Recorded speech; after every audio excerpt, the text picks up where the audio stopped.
Flor, anong oras na hindi ka pa rin bababangon dyan?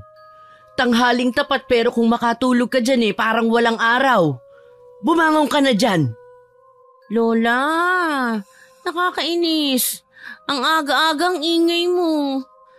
Patulugin mo naman ako, please lang. Anong ang aga-aga ang pinagsasasabi mo diyang bata ka? Anong oras na ba ha? Masyado na po bang malabo ang mata niyo na kailangan gisingin niyo pa ako para itanong lang ang oras? Abat, piloso po ka. Bumangon ka na. Magbibilang ako ng 3. Kung hindi ka pa rin gigising dyan, kukurutin ko na yung singit mo. Lola naman 1, 2. Oo na, babangon na. Inis na binato ni Flor ang yakap nitong unan. Padabog siyang bumangon sa kanyang higaan ngunit agad siyang napahawak sa mesa na malapit sa kanya. Nahihilo siya sa dami ng nainom niya nung nakaraang gabi. Nakakasiguro ito na may hangover siya at kailangan niyang itulog yun upang umayos ang kanyang pakiramdam. Bagay na hindi niya magagawa dahil sa pangungulit ng kanyang Lola Mina. Dahil sa pinaghalong hilo at antok ay napaupo na lamang sa mesa si Flor, nakatabi lang ng kanyang higaan. Ang kanyang lola naman ay abala sa paglilinis ng kanyang kwarto. Nang mapadako ito sa kanyang pwesto, ay pinaghahampas siya nito habang nakatakip ang isang kamay sa kanyang ilong. Ang baho-baho mong babae ka! Kababae mong tao napakadugyot mo! Kagigising ko lang, La. Baka nakakalimutan yung tumutulo palaway ko nang istorbohin mo ko sa pagtulog ko. Kahit na sinong babae ang iharap mo sa akin, Florites, ay hindi kasing baho mo ang amoy nila kahit na 2 araw pa yung hindi naliligo. Anong klaseng amoy yan? Amoy patis na parang isdang nabubulok Ay, ang sensitive ha. Kahapon lang ako hindi nakaligo. Oo nga naman, matanda na kaya sensitive sa amoy. Ay hindi na to kaartihan, Flor. Hindi rin sensitive. Yung putok mo maiintindihan ko pa pero yung amoy mo sa katawan ibang klase na yan. Masyado ka ng pabaya sa katawan mo. Dalaga ka pa naman. Lola, kumalma ka. Isang ligo ko lang matatanggal na tong sama ng hangin sa katawan ko. Pati ang hininga mo, Flor. Uminom ka na naman kagabi, no? Amoy alak ang hininga mo. Oh, baka hindi ka pa umamin dyan at sabihin mong nung nakaraan ka pa uminom. Abay, iba na yung kadugyutan mo talaga. Oo na, lumabas ako kagabi kasama si Ten. Tapos kung saan-saan ka gumalugad at hindi ka man lang nagpalit ng damit bago matulog. Saglit na inalala ni Flor ang nangyari sa kanya ng gabing yun, ngunit hindi malinaw kung ano na namang kabalbalan ang ginawa niya ng lasing. Pinandilatan siya ng mata ng matanda saka malakas na hinampas. Hindi agad nakailag si Flor dahil sa hilo kaya sa pulang braso niya na may pasa. Aray la, nananakit ka na. Sumbong kita sa DSWD.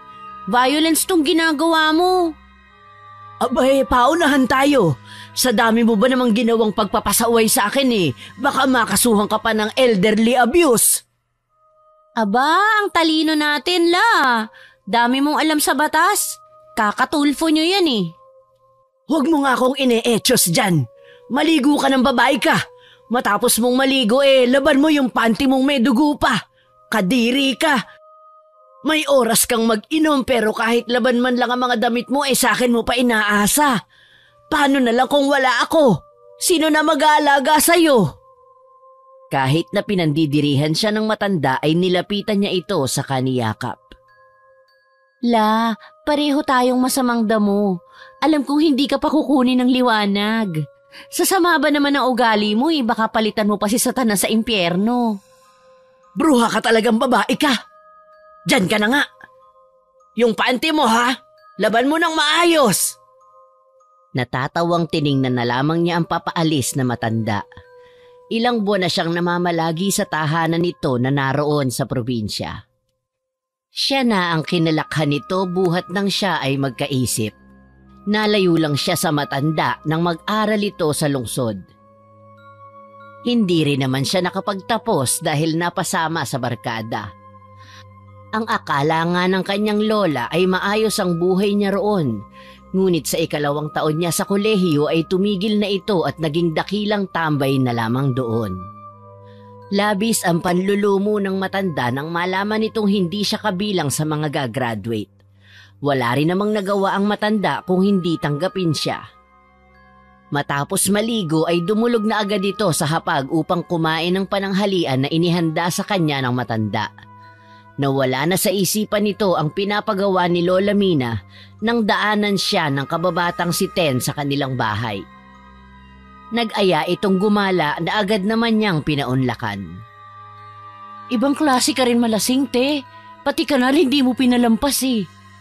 Ano bang ginawa ko? Nag-swimming ka lang naman dun, te. Hindi mo ba maalala na binihisan pa kita bago iuwi sa inyo? Binihisan lang pero hindi pinaliguan? Aba, sinuswerte ka naman yata. Inuman lang naman ang usapan natin. Hindi nakabilang doon ang paliguan ka.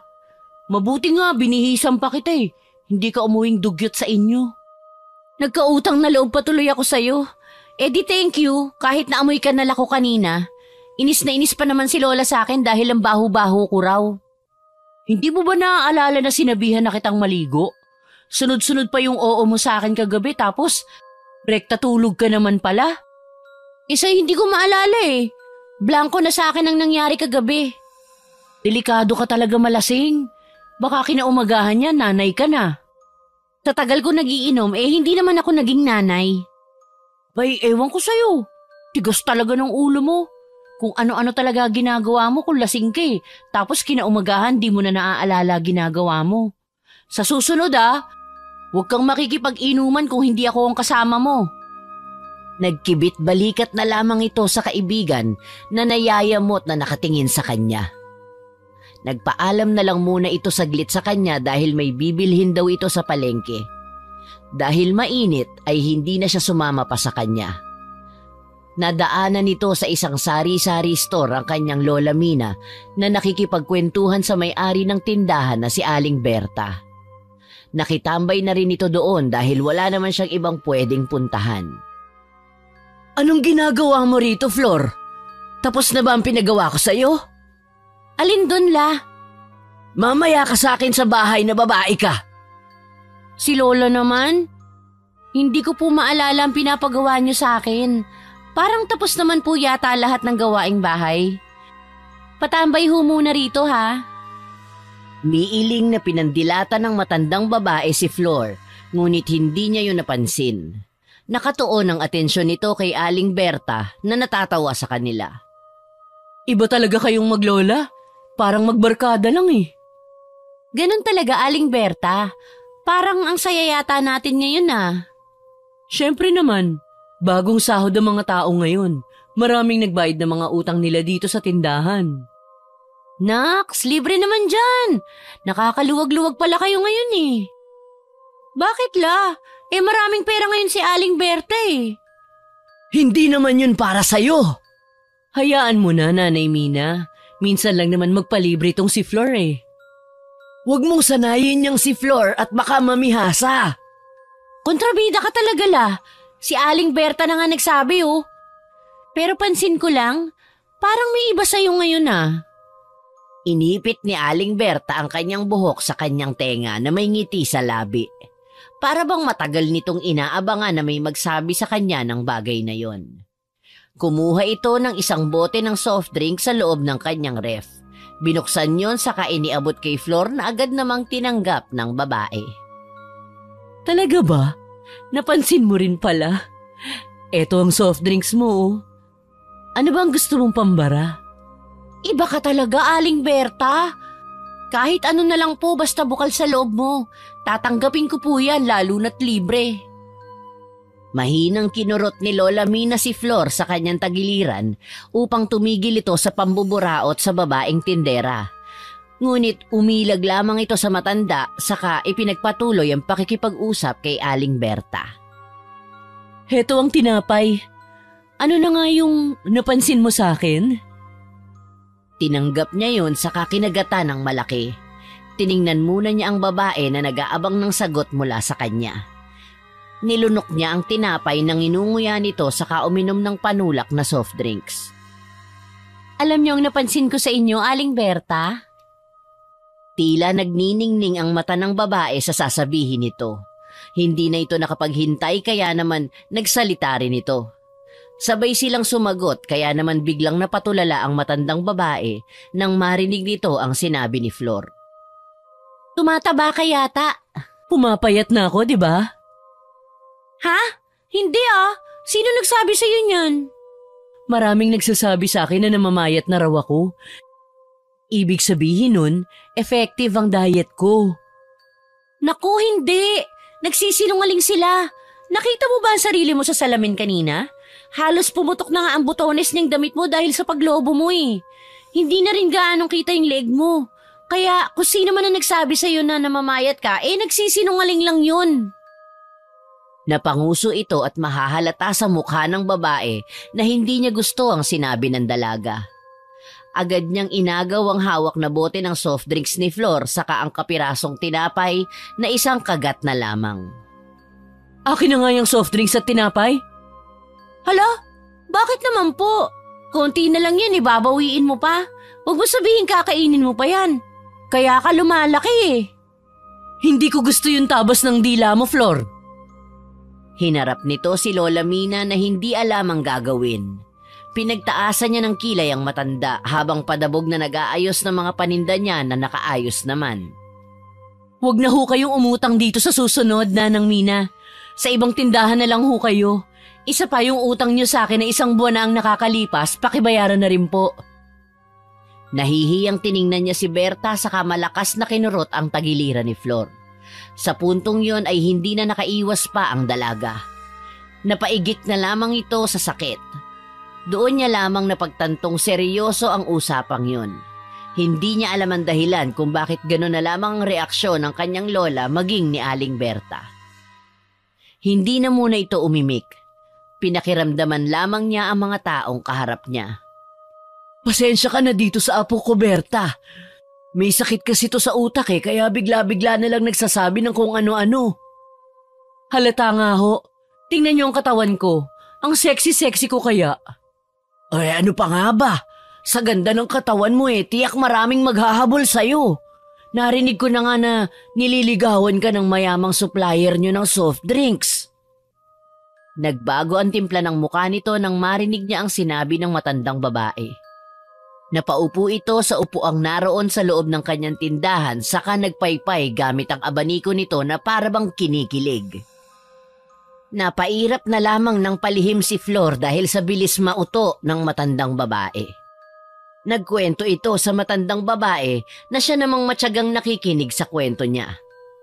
Kung hindi pa dinagsa ng mga manlalaro ng basketball ang tindahan niya, ay hindi pa sana matitigil ang pagkukwento nito.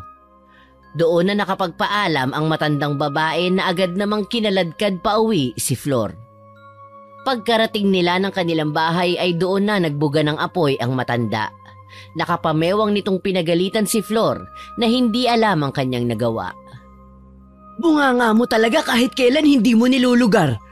Paano na lang kung nagalit si Berta? Totoo naman ang sinabi ko Ginawa niyo pa akong baliw kanina. Kahit na totoo o hindi, dapat hindi mo yun sinabi pa. Ilugar mo yung pagiging taklesa mo Ay, no, Lola. Mas mabuti ng taklesa kaysa sinungaling. At least aware siya na hindi effective ang diet niya. Niloloko lang naman niya ang sarili niya Tumigil ka na dyan Muntik na tayo dun. Saan tayo maghahanap ng pambayad kung naningil agad si Berta sa atin, Aber? Nagawa naman ng paraan Ang bilis-bilis lang mauto ni Aling Berta kaya. Huwag mo akong pilosopohin dyan Ayusin mo yung ugali mo. Hindi na ako natutuwa sa'yo, Flor. Sasagot na saan na ang dalaga ngunit parabang wala ng katapusan ang pagbubunganga sa kanya ng matandang babae dahil inungkat nito ang pinapagawa sa kanya ng tanghaling yun. Isa pa hindi ba't inutusan kita sa mga bahag mong nakababad sa balde? Ilang araw nang nakababad yun. Ang baho na, Flor. May oras kang maglakwatsa pero ang mga personal na gamit mo hindi mo man lang magawang linisin. Para matigil ang pagbubunganga ng matanda ay iniwan na lamang ni Flor ito sa sala. Naririndi ito sa ingay ng matanda kaya naman ginawa na lamang niya ang iniuutos nito. Ang akala niya ay nakaligtas na siya rito dahil ilang minutong tumahimik ang sala, ngunit nagulat siya nang sumilip ang matanda habang naglalaba ito. Kusutan mo ng maayos yan, huwag kang dugyot. Asawahin ka na pero parang bata ka pa rin umasta. Ano ba yan, Lola? Ginulat niyo naman ako. Kumalma ka dyan, okay? Ako nang bahala rito. Hay, ewan ko sa'yong babae ka. Mamamatay ako sa'yo ng maaga eh. La, magagabi na po. Hay, maiwan na kitang babae ka bago kita makalbo dyan. Natatawa na lamang si Flor sa nakita niyang reaksyon ng matanda. Bilib din siya rito dahil natagalan niya ng ilang taon ang ugali niya. Masyadong mahaba ang pasensya nito kumpara sa kanya na di hamak na mas bata. Ang kanyang lola lamang ang nakakaintindi sa kanya kaya naman hindi niya hahayaang saktan nito ng kahit na sino. Matapos maglaba ay isinampay nito ang kanyang mga iilang nilabhan sa labas na siyang ipinagbabawal ng kanyang lola dahil sa mga pamahiin nito na hindi naman niya pinapaniwalaan. Isa sa mga naaalala nito na wag niya raw iwan ang mga sinampay niya sa labas dahil baka dapuan ng mariposa na hindi naman niya maintindihan kung ano naman ang koneksyon noon sa mga sinampay niya. Pakanta-kanta pa ito habang nagsasampay kaya naman hindi niya napansin ang bulto ng tao na papalapit sa kanya. Psst! Psst! Lumingon-lingon si Flor ngunit hindi niya makita ang pinagmula ng sutsot na yon. Ipinilig niya na lamang ang kanyang ulo dahil hindi naman siya matatakutin. Psst! Psst! Pucha naman oh! Sinong nandyan? Magpakita ka! Akala mo ba natatakot ako sa'yo? Magpakita ka! Psst! Psst! Isa pa! Makakatikim ka talaga sa akin! Hindi siya matatakutin, ngunit sa sunod-sunod na sutsot na yon na sinabayan pa ng malakas na ihip ng hangin ay parang maniniwala na yata siya sa lamang lupa na sinasabi sa kanya ng kanyang lola Mina. Pinakiramdaman niya muna ang paligid. Narinig nito ang marahang pagtapak sa tuyong dahon ng kung sino mang naroon. Pinakinggang mabuti ni Flor ang kaluskos na nanggagaling sa likuran niya, kaya naman ay lakas loob niyang hinataw ng hanger na hawak nito ang nilalang na papalapit sa kanya. Aray, ano ba? Ten? Anong ginagawa mo dyan? Kanina pa kita tinatawag, hindi ka man lang lumilingon. Ikaw ba yung sutsot ng sutsot? Hala, hindi ah. Baka totoo ang sinabi ni Lola Mina na may kapre dito sa likod ng bahay niyo. Pabirong sagot ni Ten habang nakahawak sa pisngi nito na natamaan ng hanger. Dinaramdam pa rin nito ang sakit ngunit natutuwa ang dalaga nang makita nito ang nayayamot na mukha ni Flor. Ano ba, Ten? Hindi ako nakikipagbiruan sa'yo ha? Isa pa, alam mo namang hindi ako naniniwala sa mga ganyan. Kalma. Ako nga yun. Balak sana kitang takutin eh. Kaso parang laking tundo ka. Ang tapang. Damang-dama ko pa rin kasi hanggang ngayon ang lakas ng paghataw mo ng hanger sa mukha ko. Kasalanan mo yan. Manggugulat ka na lang din sa akin pa. Paano kapag hindi hanger ang hawak ko? Baka pinaglalamayan ka na bukas. Serious naman oh. Ano ba nangyari? Bakit parang wala ka yata sa mood ngayon? Pinagalitan ni Lola eh. Iniwan nito ang ilang damit na kailangan niyang isampay. Napaupo ito sa upuang hindi kalayuan sa sampayan kaya ikinuwento niya kay Ten ang nangyari sa tindahan ni Aling Berta na siya namang ikinatawa ng malakas ni Ten. Raulo ka talaga, Flor. Inuuto nga namin yan para makautang kami tapos naprangka mo ba naman? Asang-asa kasi. Isa pa, alam mo namang hindi ako nagsisinungaling. Ay kahit na. Dapat nilulugar mo ang prinsipyo mo sa buhay. Hindi sa lahat ng oras kailangan ng tao na marinig ang katotohanan. May mga pagkakataon talaga na mas maiging magsinungaling na lang. Parang sinabi mo na rin na kailangan ng tao ng kasinungalingan araw-araw. Ay ganun talaga, Day. Maiba tayo. Sama ka ba? Saan ang inuman? Ang bilis mo talaga sa inuman. Pero sa kabilang barangay lang. Birthday nung pinsan ng kaibigan ng pinsan ko, inimbita siya. Siya naman pala eh. Bakit kasama tayo? Inimbita ka rin ba? Hindi, pero sasama pa rin tayo. Ang kapal talaga ng mukha. Sandali lang at magbibihis ako. Yan ang gusto ko sa'yo eh. Magkasing kapal tayo ng mukha. Ang bilis mong kalad ka rin sa kung saang lakad. Dali-daling nagbihis si Flor. Hindi na ito nagpaalam pa sa kanyang lola dahil paniguradong madadagdagan ang kasalanan niya rito. Hindi rin naman kasi siya nito papayagan kaya hindi na siya magpapaalam. Tuwang-tuwa si Flor nang tuluyan silang makalayo sa bahay ng kanyang lola. Nang dumating sila sa handaan ay agad na sinalubong sila ng kakilala ni Ten. Pinagtitinginan pa sila ng mga tao roon. Ngunit hindi man lamang sila natinag sa tinginan ng mga ito. Niyang bumati sa may birthday ay hindi nila nagawa dahil hindi naman nila kilala ito. Ten, ayain mo na yung kaibigan mo umuwi. Lasing na eh. Tinalo niya pa yung may birthday sa kakulitan niya. Pasensya ka na, Carl ha. Ganito talaga malasing to eh. Nagalit na nga yung pamilya na may birthday eh. Hindi nga raw nila kayo kilala pero nandito kayo. Kahit nga batiin nyo man lang daw yung may birthday, hindi nyo nagawa. Tapos ang lakas nyo pa raw mag-request ng pulutan. Kasalanan mo rin eh. Ikaw to nag-aya sa amin dito. Ikaw lang ang sinabihan ko. Isa pa, hindi naman kita inaya ah. Sinabihan lang naman kita na may handaan dito. Wala na tayong magagawa. Nandito na tayo eh. Umuwi na tayo at baka pag-initan pa tayo ng mga tao rito. Nilapitan ni Ten ang kaibigan na hindi pa rin tumitigil sa pagkanta sa karaoke. Masama na ang tingin ng mga matatanda doon dahil miski hindi kanta ni Flor ang nakasalang ay kinakanta niya pa rin. Ang malala pa doon ay wala ito sa tono kaya naman nagpapadagdag ito ng init ng ulo sa mga taong naroroon. Halika na Flor, umuwi na tayo. Ayoko pa, kitang kumakanta pa yung tao eh. Hindi mo na yung kanta, halika na. Anong oras na oh? Kailangan na nating umuwi, baka hinahanap ka na ng lola mo. Ayoko pa nga, ang kulit nyo naman eh. Dito matutulog. Te, hindi mo nga kilala ang mga tao rito oh. Iba na ang level ng kakapalan ng mukha mo no? Ang KJ nyo talaga? Boo! Walang lasa nga yung pansit nyo eh. Yung lechon nyo naman parang ilang dekada na ang tanda. Ang tigas-tigas ng balat parang gawa sa semento. Yung salad nyo, naku! Parang isang lata lang ng gatas ang nilagay nyo. Magba-birthday kayo tapos hindi nyo man lang mahandaan ng maayos. Napatayo na ang isang matandang lalaking naroon. Malakas niyang inilapag ang bote ng beer na hawak nito. Isa ito sa mga lalaking may masamang tingin kay Flor nang agawin ng dalaga ang kanta nito. Sininghalan niya ito na umuwi na dahil kung hindi pa sila uuwi ay mapipilitan silang magtawag ng pulis. Ang isang babae pang naroon ay may hawak na itak. Kung hindi pa siya pinigilan ng mga kasama nito ay baka sinugod na niya si Flor na walang pakialam sa nangyayari. Pasensya na ho kayo sa kaibigan ko. Lasing lang ho. Uuwi na po kami. Pasensya na po. Carl, tulungan mo ko rito sa babaeng to.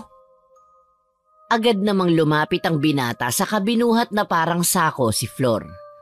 Marami pang inireklamo si Flor sa handa kaya naman marahas na tinakpan ni Ten ng kamay nito ang bibig ni Flor. Dinala ito sa kanto na hindi naman kalayuan sa bahay na kanilang pinuntahan. Ibinaba ni Carl si Flor sa gilid ng kalsada saka doon niya ito pinaupo.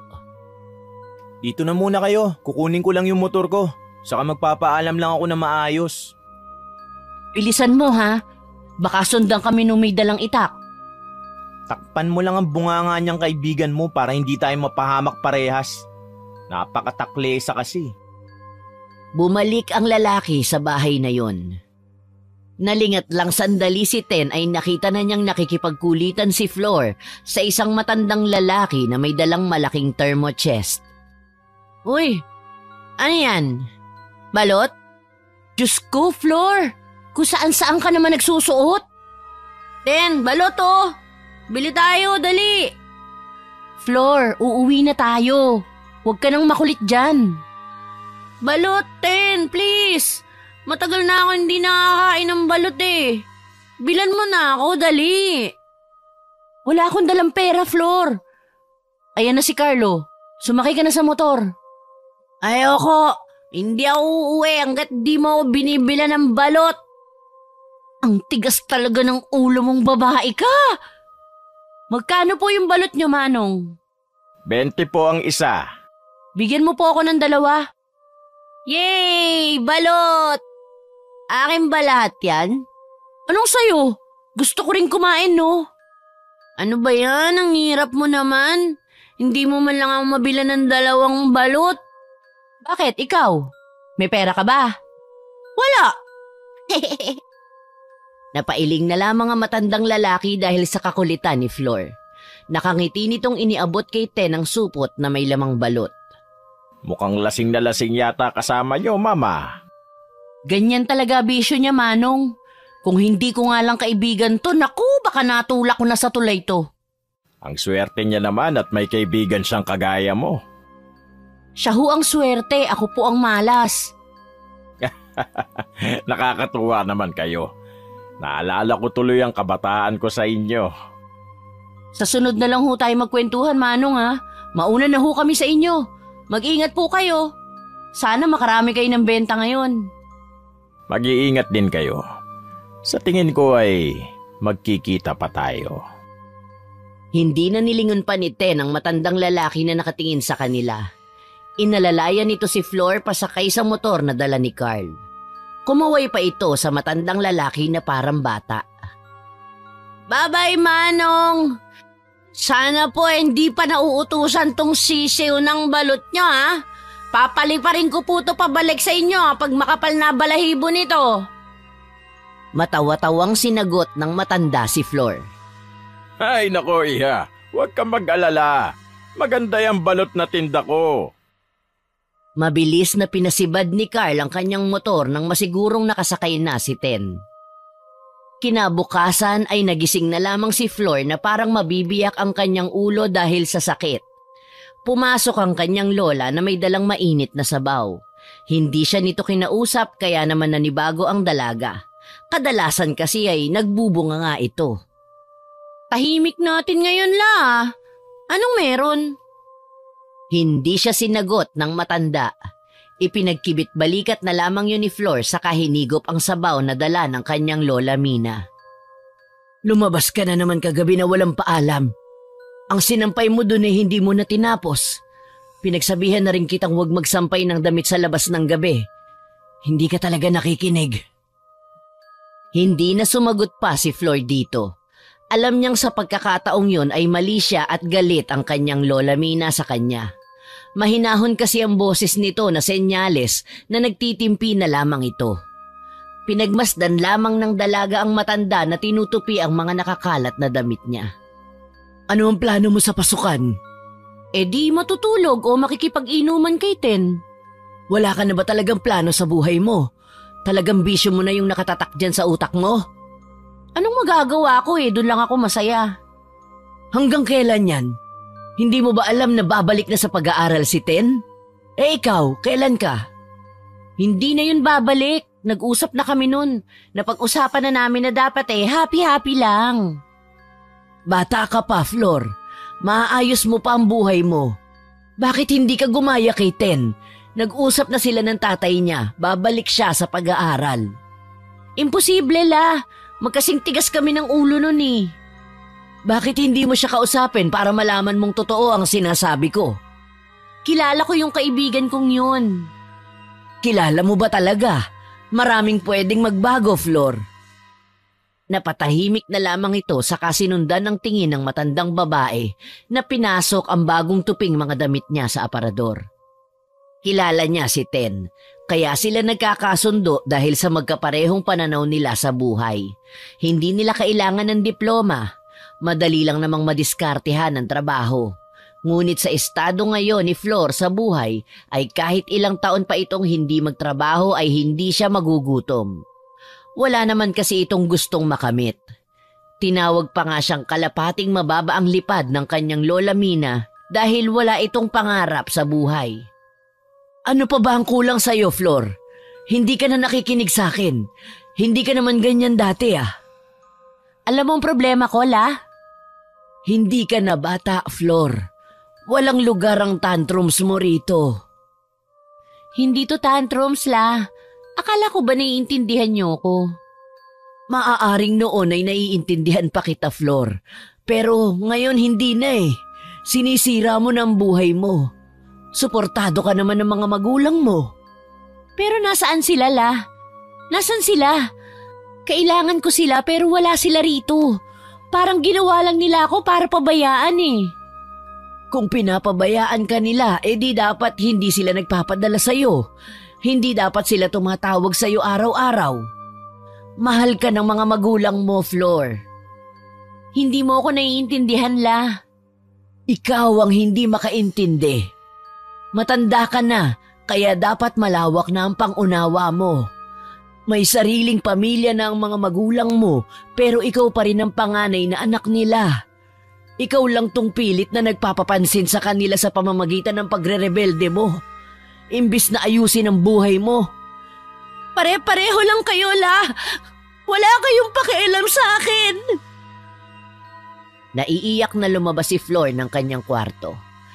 Kahit na masakit ang kanyang ulo ay pinilit niyang lakarin ang daan papunta sa bahay nila Ten. Isang kanto lang ang layo nito sa kanila kaya naman mabilis siyang nakarating sa bahay ng kaibigan. Agad siyang inalo ng kanyang kaibigan nang namataan siya nitong umiiyak. Hinayaan lang siya nitong umiyak. Nang tumahan nito ay pinainom siya ng tsaa para na rin mabawasan ang pagsakit ng kanyang ulo dahil sa hangover na dinagdagan ng kanyang pag-iyak. Ano yung narinig kong mag-aaral ka ulit? Ang bilis ng balita ah. Wala pang 1 oras na nangyari yun pero nakarating na agad sa'yo. So, totoo nga ang sinabi ni Lola? Oo, pinalaan ako ni Airpods eh. Kung hindi raw ako titino, itatakwil niya ako. Siyempre, ayoko naman mangyari yun. Sus, maniwala ka dun. Hindi ka naman nun matitiis. Iba si Airpods, Flor. Kung ano sabihin niya, gagawin niya talaga. Lalo na't medyo matagal-tagal na rin nagtitimpi sa akin yun. Paano yung pag-iinom natin? Ay, uhaw na uhaw lagi oh. Tuloy pa rin ang ligaya, syempre. Yan ang gusto ko sa'yo eh. Hindi dapat kinakalimutan ng pag-iinom kahit na nag-aaral. Tahimik na niligpit ni Ten ang basong ginamit ni Flor. Napansin ng babae na parang may gusto itong sabihin ngunit hindi niya masabi. May gusto ka bang sabihin, Ten? Bakit hindi ka na lang sumabay sa akin, Flor? Mag-aral ulit tayo. Hindi ba napag-usapan na natin to? Wala na akong hilig sa pag-aaral. Para saan pa, di ba? Napagtanto ko lang kasi na kailangan din natin na may gawin at patunayan tayo sa buhay. Hindi para sa pamilya natin, kundi para sa atin. Ayaw mo ba nun? May sense of fulfillment ka sa buhay. Ang gusto ko lang sa buhay ay mag-inom. Yosi! At mag-smoke ng alam mo na. Pumindat-kindat pa ito sa kanyang kaibigan ngunit imbis na ngumiti ito ay kumunot lamang ang noon nito na hindi nagustuhan ang sinabi ni Flor. Oh, akala ko ba tumigil ka na dyan sa pagmamariwana mo? Oo nga, may sinabi ba akong bumalik ako? Baka nakakalimutan mo nangyari sa'yo nung nakaraan dahil sa paggamit mo niyan. Hindi naman ako nakulong, di ba? Kita mo naman na malayang-malaya ako dito sa probinsya dahil binayaran ni Papa ang mga pulis na yun. Paano kung wala ang tatay mo? Paano ka ngayon? Di dapat ilang buwan ka nang nakahima sa rehas dahil sa paggamit ng illegal na gamot.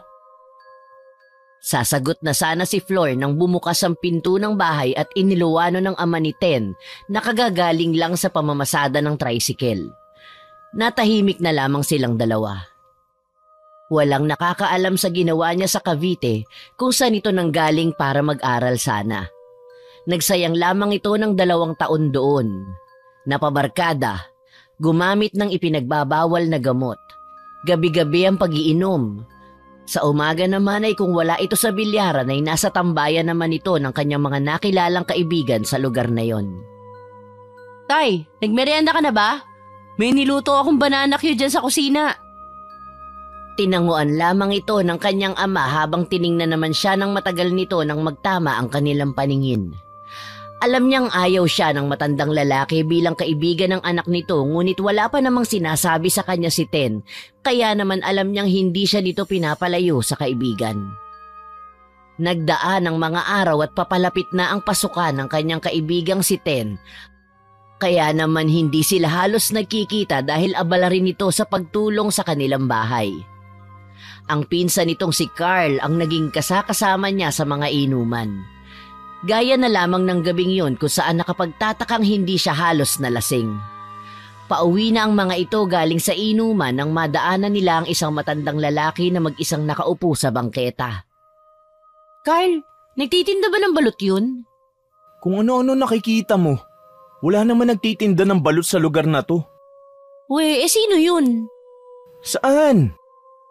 Itinuro ni Flor ang matandang lalaki na nakasunod ang tingin sa kanila. May suot itong salakot na ginagamit ng magsasaka. Ang damit naman ng matanda ay isang kupasing long sleeves. Nag-aalangan pa ang lalaking kasama nito kung titigil ba siya sa pagmamaneho ng motor o didiretso na lamang sila pauwi. Sigurado ka bang gusto mong kumain ng balot? Anong oras na oh? Baka laman loob ng tao ang laman niyang thermochest niya eh. Saka anong oras na nga? Ano naman? Natural lang naman na naglalako pa rin niya ng ganitong oras. Lapitan na natin si Manong. Pampawala ko ng amats yung balot eh. Ano ba yan? Kapag talaga masamang tao yang si Manong at bigla na lang tayong atakihin, iiwanan talaga kita rito. Ang duwag mo talaga. Para yan lang takot ka na agad. Walang-wala yan sa mga tao dun sa Cavite. Parang linggo-linggo na lang may tinatapong bangkay sa kung saan-saan. Kumpara naman doon higit na mas ligtas dito. Napakusot na lamang ng ilong si Carl saka ipinarada ang motor nito ilang metro ang layo sa pwesto ng matanda. Magandang gabi po. Balot po ba ang laman yan? Magandang gabi. Kayo pala. Hindi ko akalain na makikita ko kayo rito. Napatingin na lamang si Flor sa kararating na si Carl na walang alam sa nangyayari. Ho? Nakita na po ba tayo noon? Hindi ako maaaring magkamali. Ikaw yung babaeng sobrang kulit. Sana yung kasama niyong singkit na babae. Siya yung umalalay sa'yo nung lasing na lasing ka eh. Sa dami ko pong inuman na napuntahan hindi ko na po alam kung saan tayo nagkita. Ganyan ho talaga ang sakit ng babaeng yan. Kapag lasing wala na talaga maalala. Isang balot nga ho. Dito na ho namin kakainin. Yan nga yung sabi ng singkit na babae. Sakit na rin yata nitong si Flor ang pagiging makakalimutin eh. Hindi na naituloy ni Flor ang paghigop niya ng sabaw ng balot. Kumunot ang noon niya nang marinig nito ang kanyang pangalan sa matandang lalaki na noon lamang niya nakita. Si Carl naman sa kabilang banda ay tuloy-tuloy lamang sa pagkain ng balot. Hindi ko pa naman yata nasasabi ang pangalan ko sa inyo, Manong. Hindi rin nabanggit nitong kasama ko ang pangalan ko. Paano niyo po nalaman ang pangalan ko? Sa akin kasi kayo bumibili ng balot ng kasama mong babae. Nabanggit niya minsan ang pangalan mo. Naalala mo ba nung galing kayo sa kaarawan ng anak ng kapitan ng Barangay Maligaya? Doon ko kayo unang nakilala. Oo, naalala ko yun. Yun yung dinayan yung inuman, Flor, na hindi nyo kilala yung may birthday. Nabanggit nga yan sa akin ni Ten na galit daw ang pamilya nung may birthday kasi inaagaw ko raw yung mga kanta nila sa karaoke. Yun nga yun. Pero maiba tayo. Ang layo naman yata ng Barangay Maligaya mula rito, Manong. Bakit po kayo napadpad dito? Tiningnan lamang ni Flor ang matanda na inaabala ang sarili sa pag-aayos ng mga balot nito sa loob ng lagayan.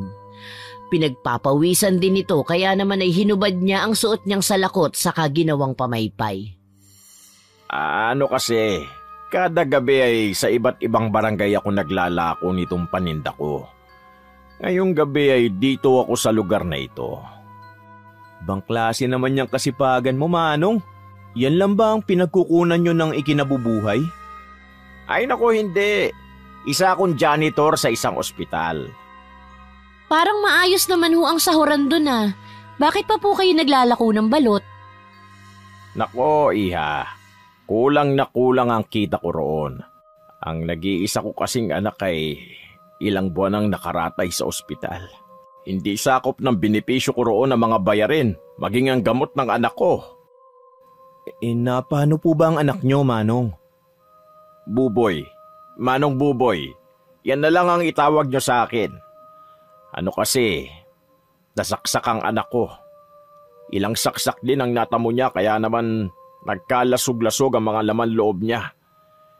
Hindi pa rin siya gumigising hanggang ngayon pero ang sabi naman ng doktor umaayos na ang lagay niya.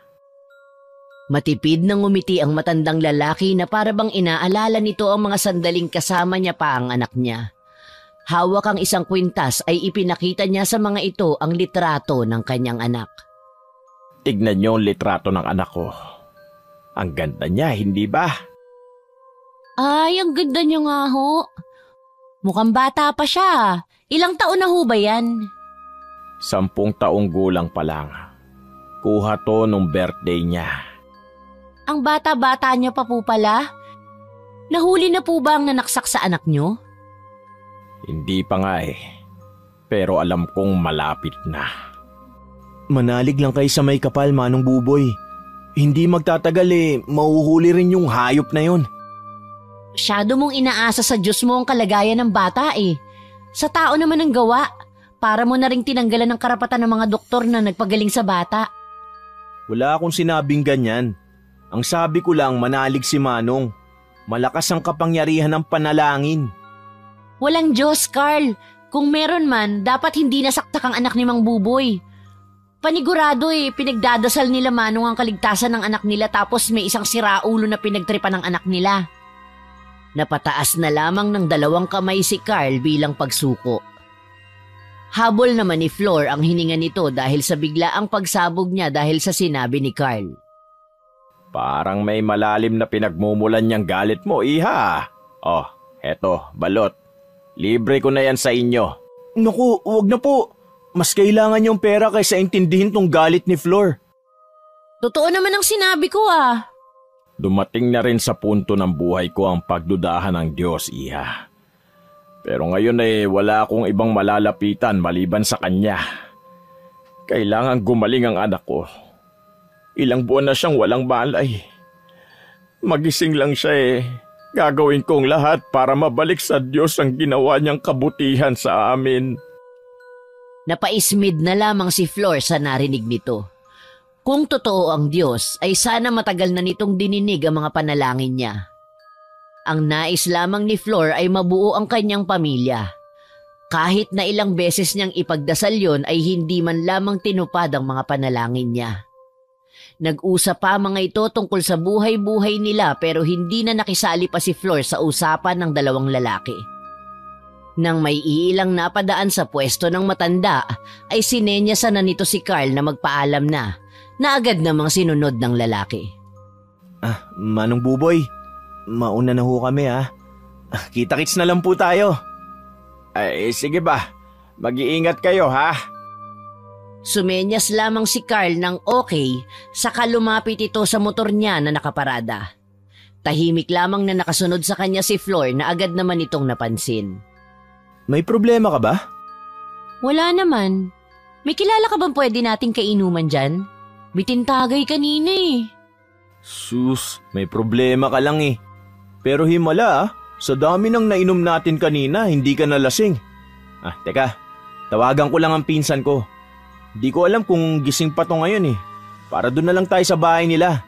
Malapit lang sa inyo yun, kaya naman hindi ako mahihirapang ihatid ka kung sakaling malasing tayo. Tumangulang si Flor sa sinabi ni Carl. May tinawagan ito sa kanyang cellphone at nang maibaba niya yon ay napasenyas ito na pwede silang uminom doon. Agad namang sumakay si Flor sa motor ng binata saka dumiretso ang mga ito sa barangay nila. Ilang kanto lamang ang pagitan ng bahay ng pinsan ni Carl sa mismong bahay ng kanyang lola. Kayang-kaya nitong maglakad mag-isa kung gugustuhin niya. Nagsimula ang inuman nila na masaya naman ang mga itong nag-uusap ng mga nakakatuwang pangyayari tungkol sa kanilang buhay. Hindi nagtagal ay nakaramdam ng pagkahilo si Flor kaya naman nagpaalam itong pumunta sa palikuran. Dahil probinsya ang lugar na yon, ay normal na sa kanila na sa labas ng bahay matatagpuan ang palikuran. Sa isang iglap lamang ay nagising si Flor nang may narinig siyang nagkakagulo sa labas ng bahay. Ang maliwanag na sikat ng araw ay tumama sa kanyang mukha. Inilibot niya ang kanyang paningin. Naroon ito sa kanilang sala. Ang kanyang damit ay ganun pa rin gaya ng suot nito ng nagdaang gabi. Mabuti at gising ka na. Nagkakagulo dun sa labas. Bakit daw, La? May aswang na pagala-gala sa lugar natin. Ay Diyos ko, nakakatakot. Napakunot na lamang ng noo si Flor sa kanyang narinig. Hindi pa nito halos maproseso ang nangyari. Tiningnan niya muna ang kanyang sarili sa salamin. Putikan ang suot nitong pantalon. Maging ang kanyang paa ay sobrang dumi dahil sa putik. Paano ako nadumihan ng ganito hindi naman umulan kagabi? Saan ko nakuha to? Inalis na lamang niya sa kanyang isipan ang tanong na yon. Wala siyang maalala sa nangyari. Ang huling naaalala lamang nito ay nagpaalam ito sa mga kasama niya na magbabanyo lamang siya. Tatanungin na lamang niya si Carl sa nangyari sa kanya. Pumasok na lamang ito sa kanyang banyo upang maligo ng mabilis. Pagkatapos maligo ay lumabas na ito upang makiusisa sa nangyari. Doon niya nakita ang kanyang kaibigang si Ten na ilang araw na niyang hindi nakikita. Kasunod nito si Carl na mukhang kagigising lang. Flor! Himala ah! Medyo maaga ka nagising ngayon. Anong nangyari rito? Yan hindi ko rin alam. Kalalabas ko lang ng bahay Agad na pinagitnaan sila ni Aling Berta na nakapamewang pa habang may hawak na abaniko sa isang kamay. Alam niyo bang may bagong dating na aswang dito sa atin? Aswang? May aswang pa rin ba hanggang ngayon? Abay oo naman. Kung hindi aswang ang may gawa niyan sa baboy, hindi ko na lang alam kung anong klaseng hayop pa yan. Bakit? Ano ho bang nangyari? Hindi namin makita Ay naku! Putol ang katawan ng baboy. May kagat pa nga ang leeg nito. Nawawala pa ang mga laman loob saka walang dugo ang natitira sa kalamnan ng baboy. Parang hinigop lang ang dugo niya Said na said. Baka naman ilang araw ng patay ang baboy kaya naman nahati ang katawan. Tapos syempre, nilapa lang ng mga asong gutom. Kung hindi ko lang sana nakita yung baboy na yan kahapon, baka pinaniwalaan ko pa yung sinabi mo. Alam mo bang may balak sanang ibenta yan nila Kaloy? Tila nagising naman si Carl nang marinig ang pangalang binanggit ng matanda. Agad niyang nilapitan si Aling Berta na nagulat naman sa inasal ng lalaki. Kaloy baka mo? Si Tiyo Kaloy? Baboy ni Tiyo Kaloy yan? Abay oo, yung Tiyo Kaloy mo mismo. Bakit ba? May narinig ako kagabing impit na tili ng baboy. Tumigil yun ng ilang minuto. Hindi nga namin pinansin yun ni Kurt Yung pinsan ko nakakainuman ko kagabi. Baka yun na nga ang pag-atake ng aswang. Naku naman, nakakatakot. Pero kung doon yun sa bahay ng pinsan mo, bakit naman nakarating yung katawan ng baboy dito banda sa atin? Ilang kanto rin ang layo nun Walang imposible sa mga aswang. Maiwan ko na kayo dyan Baka ang mga alaga ko naman ang susunod. Kailangan ko silang bantayan.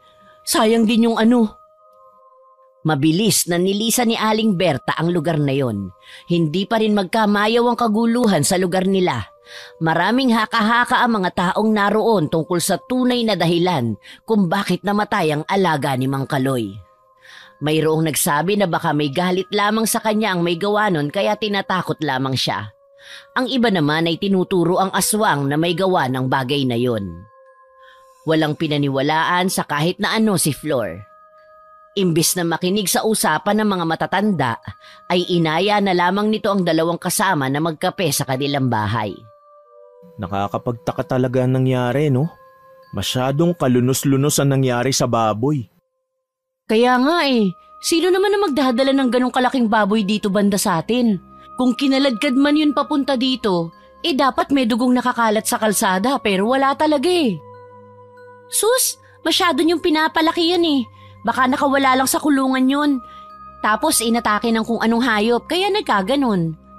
Maiba tayo. Paano nga pala ako nakauwi kagabi? At saan ka na naman ang galing na babae ka? Hindi ba sabi ko sa'yo na huwag kang aalis o makikipag-inuman man lang kung hindi ako ang kasama mo? Masyado kang uhaw sa alak. Kulang na lang gawin mong tubig ang alak. Si Carl naman ang kasama ko Ilang araw ko na nga yung kasama sa inuman. Lagi naman akong nakakauwing ligtas. Tumayo si Ten sa kinauupuan nito saka nakapamewang na hinarap ang pinsan nitong may malalim na iniisip. Ikaw talagang lalaki ka? Hindi ka man lang nagsasabi sa akin na lumalabas kayo nitong kaibigan ko. Huwag mo sabihing nagliligawan na rin kayo. Hindi pinansin ni Carl ang pag-aalboroto ng pinsan. Nakakunot ang noon nitong hinarap si Flor. Wala ka bang naaalala sa nangyari kagabi?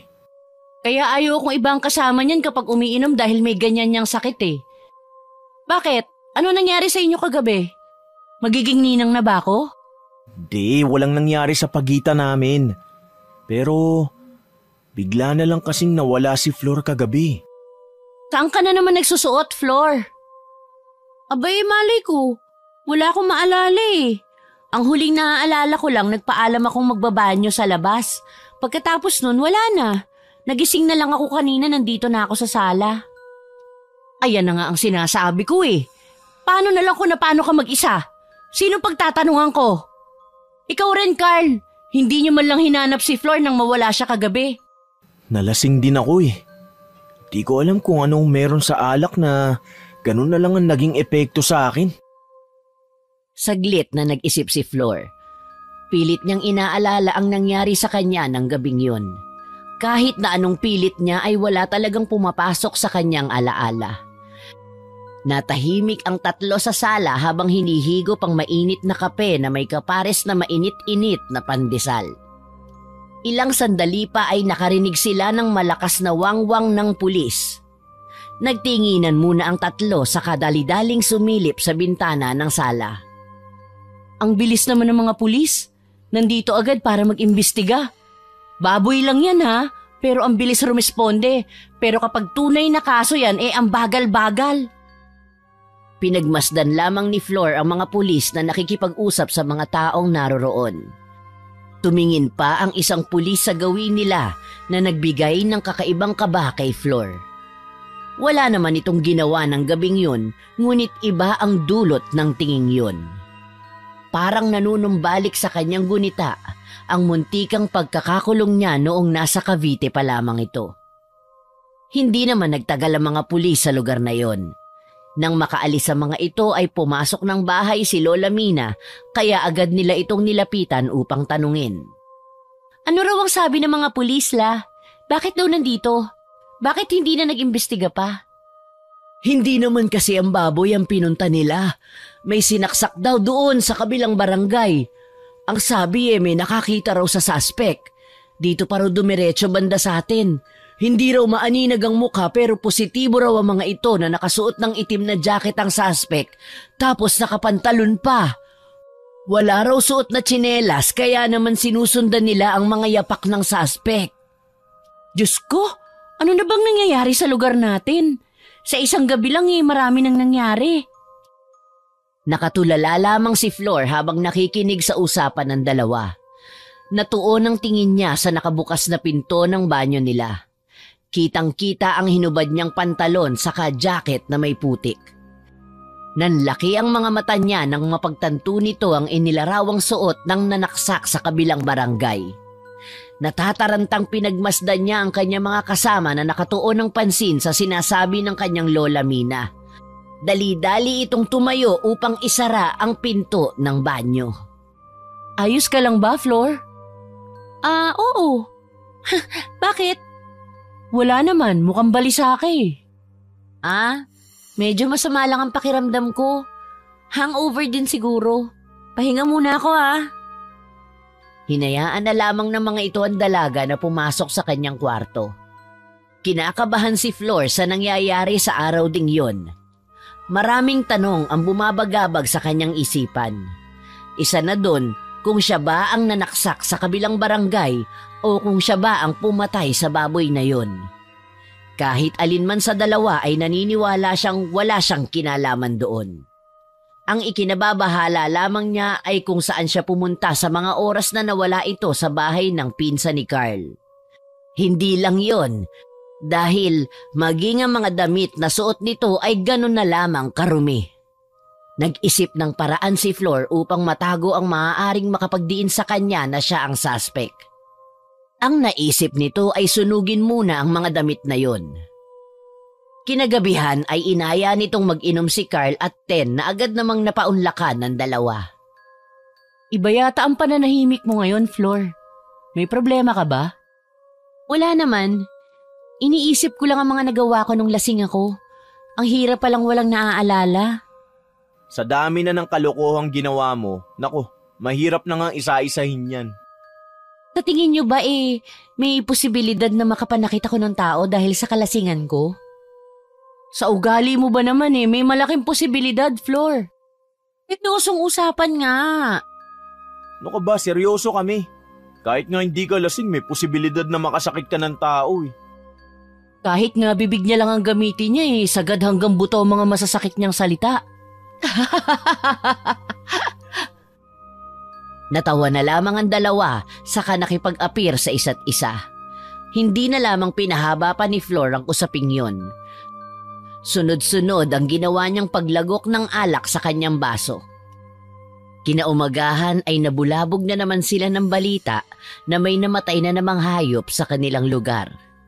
Yon ay alagang baboy ni Aling Berta. Gaya ng nauna ay ganoon din ang nangyari sa alaga nito. Hindi maalala ni Flor kung paano ito nakauwi ngunit napansin niya ang tuyong putik na kumapit sa kanyang pantalon. Napaupo siya sa upuan mula sa kanyang pagkakahiga, sa upuan na naroon sa sala. Napansin niya ang aligagang mukha ng kanyang lola Mina ngunit hindi niya na ito pinunapa. Flor, akala ko ba'y doon ka matutulog sa bahay nila Ten? Bakit naman umuwi ka kaninang madaling araw? Nalilito si Flor sa mga nangyayari sa kanya, kaya naman ay kinagabihan nun, sinubukan niyang huwag uminom para masigurong hindi siya ang gumagawa ng mga patayang yon. Halos matulala ito nang wala siyang mabalitaan na may bagong patay na mga hayop nung nakaraang gabi. Sinubukan naman ito ang uminom kinagabihan. Lasing na lasing siya ngunit ang nagpagising sa kanya ay ang balitang namatay ang alagang aso ng kanilang kapitbahay. Pinagdududahan ng babae ang kanyang sarili na siya nga ang maaaring pumapatay sa lugar nila. Agad niya yung sinabi sa kanyang kaibigan na si Ten. Ayaw maniwala ng dalaga ngunit nang magmakaawa ito ay doon na lamang natulala ang kanyang kaibigan. Pinagtagpi-tagpi nito ang mga nangyari at doon lamang niya napagtanto na maaaring si Flor nga ang pumapatay. Ten, tulungan mo ko. Hindi ako pwedeng makulong. Naku, labas na ako sa gulo mo, Flor. Hindi ako pwedeng makisali dyan.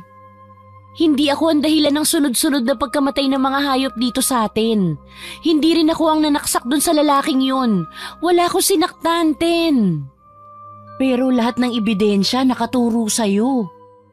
Hindi ko alam. Alam mo na hindi ako nananakit, Ten. Lasing lang ako pero hindi umaabot sa puntong nananaksak na ako ng tao. Imbis na tulungan siya ng babae ay nilayuan pa siya nito. Wala siyang nahanap na kakampi sa lugar na yon. Naiiyak na naglalakad sa isang madilim na kalye si Flor nang may marinig itong pagaspas ng pakpak ng isang malaking ibon. Nang lingunin niyo ni Flor ay doon niya lang napagtantong totoo nga ang sinasabi sa kanya ng kanyang pinsan at ng mga matatanda. Totoo ang aswang. Kaharap nito ang isa sa kanila. Hawak ng aswang na yon ang kanyang lola Mina na walang malay. Hindi lang yon ang nagpabahala sa kanya kundi dahil ang kaharap niya ay walang iba kung hindi si Manong Buboy. Napaatras na lamang ito sa takot. Bakit niyo to ginagawa? Anong akala mo sa akin? Ginagawa ang lahat ng to dahil trip ko lang? Hindi kita maintindihan, Manong Buboy.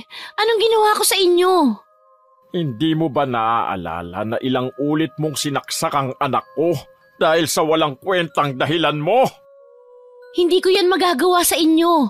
Hindi ko kayang manakit ng inosenteng buhay. Letseng palusot yan! Alam mo bang nagising ang anak ko? Ang unang itinanong niya sa akin Kung masama bang magkaroon ng masayang pamilya, bakit niya naman sasabihin yun, hindi ba? Pero alam mo ba, ang masakit bilang tatay, ang marinig mula sa sarili mong anak ang masasakit na salitang narinig niya mula sa'yo. Manong Buboy. Sinaksak mo ang anak ko dahil naiinggit ka sa pamilyang meron kami. Sinaktan mo siya dahil sa walang kwentang rason mo. Hayop ka. Wala kang kwentang tao. Sa isang sulok ay hawak nito ang walang malay na si Lola Mila. Hindi alam ni Flor ang kanyang gagawin kaya naman napaluhod na lamang ito sa harapan ng aswang. Hindi niya inalintana ang magaspang na semento na naramdaman niya mula sa kanyang pagkakaluhod. Hindi ko alam ang sinasabi mo. Nakikiusap po ako. Ako na lang ang parusahan niyo, wag lang ang lola ko. Walang alam si Lola sa nangyari. Marahas na hinawakan ni Manong Buboy ang mukha ng matandang babae. Ano ka, sinuswerte? Manigas ka.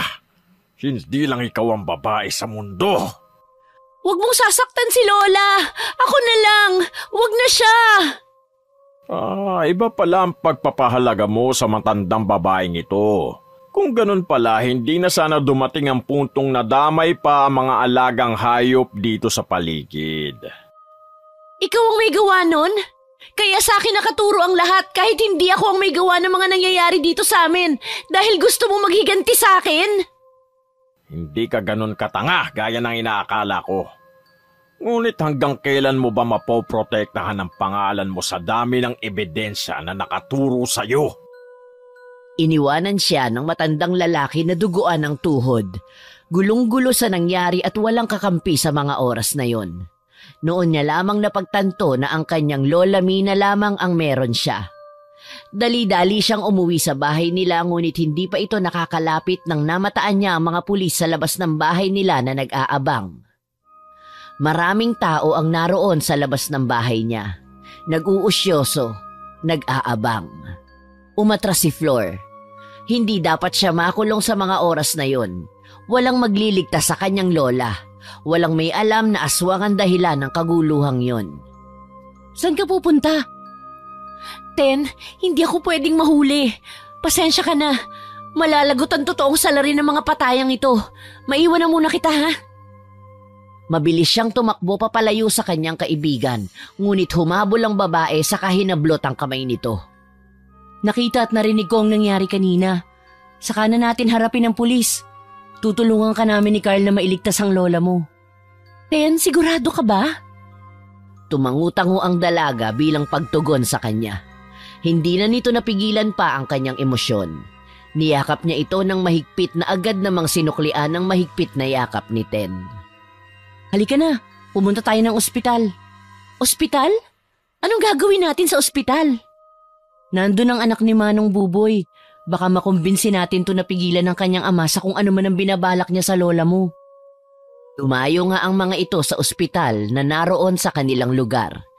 Si Carl ang kanilang unang pinapasok upang masigurong ligtas ang lugar na yon para sa kanila. Nang masiguro ni Carl na wala roon si Manong Buboy, ay sinenyasan niya ang dalawa na sumunod sa kanya. Sa isang maliit na silid ay mahimbing na natutulog ang batang babae. Marami itong tahi sa iba't ibang parte ng kanyang katawan. Naaawa siya sa lagay ng batang kaharap nito. Hindi ito nararapat sa isang kagaya niya. Kung mapatunayang siya nga ang may gawa nun sa bata, ay handa siyang makulong upang mapagbayaran ang ginawa niya. Nagmulat ng mata ang batang babae. Ang unang reaksyon na bumalot sa kanyang mukha ay takot na nagkumpirma ng lahat. Siya nga ang may gawa ng kalunos-lunos na bagay na yon sa bata. Mukhang naaalala mo ko. Ito ang unang pagkakataon na naaalala kong nakausap kita. Ang totoo niyan, wala ako naaalala sa nangyari sa pagitan nating dalawa. Ngunit gusto kong humingi ng tawad sa nagawa ko. Hindi ko sinasadya. Wala ako sa tamang pag-iisip. Hindi mo dapat naranasan ang bagay na yan. Patawarin mo ko. Humagulgol si Flor sa harapan ng batang babae. Nanlambot ang dating takot na ekspresyon ng batang babae. Hinawakan nito ang kanyang kamay sa kanginitian ng tipid. Sinabi nitong matagal na niyang napatawad si Flor. Dagdag pa nito ay naiintindihan niya ang hinanakit nito kaya hindi niya magawang magalit sa kanya. Hindi tama ang nagawa ko. Patawarin mo ko. Huwag kang mag-alala. Dahil sa oras na mailigtas ko ang lola ko ay pagbabayaran ko ang ginawa kong kasalanan. Tumayo ang batang babae sa kinahihigaan nito. Marahas niyang tinanggal ang swero saka pinasunod sa isang silid si Flor. Nagtataka man ay sumunod na lamang ito kasama si Ten. Dinala ng batang babae si Flor sa loob ng morgue. Itinuro nito ang isang compartment na nasa ibaba. Sinabi nitong naroon ang kanyang lola. Alam niyang naroon ito dahil narinig niya ang boses ng kanyang ama habang siya ay natutulog. Dali-daling binuksan ni Flor at Ten ang compartment na yon. Kasama ang iilang bangkay ay naroon ang kanyang lola. Nang mailabas nila ang matandang babae, ay doon na lamang biglang sumarado ng malakas ang pinto ng morgue. Sino ang may sabing kunin niyo ang pagkain ko? Manong Buboy, hayaan niyong makatakas si Lola at si Ten.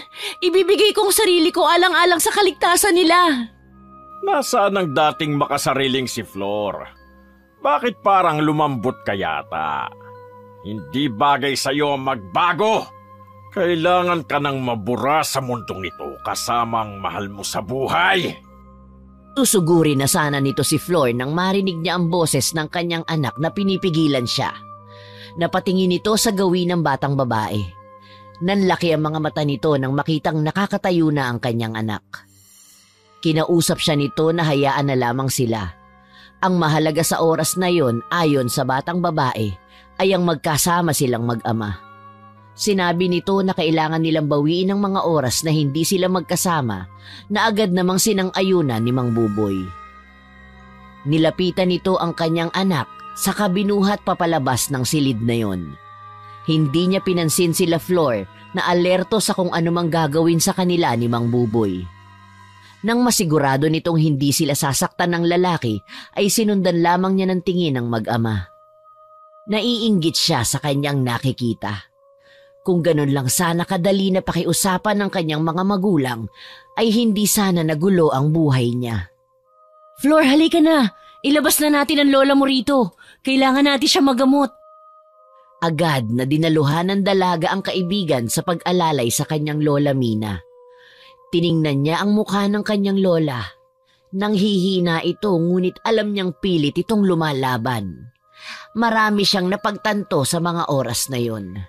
Isa na roon ay ang pagiging kontento niya na meron siyang lola na nag-aalaga sa kanya. Lumipas ang isang araw ay bumuti na ang pakiramdam ng kanyang lola Mina. Ipinagtapat ng matandang babae ang katotohanan tungkol sa pag-uwi niya sa probinsya galing sa Cavite. Hindi ang iligal na droga ang sanhi ng dapat na pagkakakulong nito. Yun ay ang pananaksak niya sa batang babae na pilit na pinagtatakpan ng kanyang ama. Alam niyong mali, La. Bakit niyo hinayaang mangyari yun? Mahal ka namin, Apo. Mahal na mahal ka namin. Yun na lamang ang tanging nasagot ng matanda sa kanya. Nang tuluyang makalabas sa ospital ang kanyang lola Mina, ay dumulog si Flor sa presinto upang sumuko sa nagawa nitong krimen. Wala silang natanggap na reklamo tungkol sa pananaksak ng batang babae, kaya naman hindi nila maaaring makulong si Flor. Ang ginawa na lamang ng babae ay inamin ang pananaksak sa isang lalaki sa kabilang barangay upang mapagbayaran ang kanyang kasalanan kay Manong Buboy. Gusto rin sana nitong aminin ang pagkamatay ng mga alagang hayop ng kanyang mga kapitbahay, ngunit hindi na siya pinaniwalaan ng mga pulis. Imbes na sa kulungan ito mapunta ay napunta ito sa isang rehab. Doon niya inayos ang kanyang buhay. Doon siya magsisimula dahil habang buhay niyang dala ang konsyensya mula sa ginawa niyang pananaksak sa batang babae.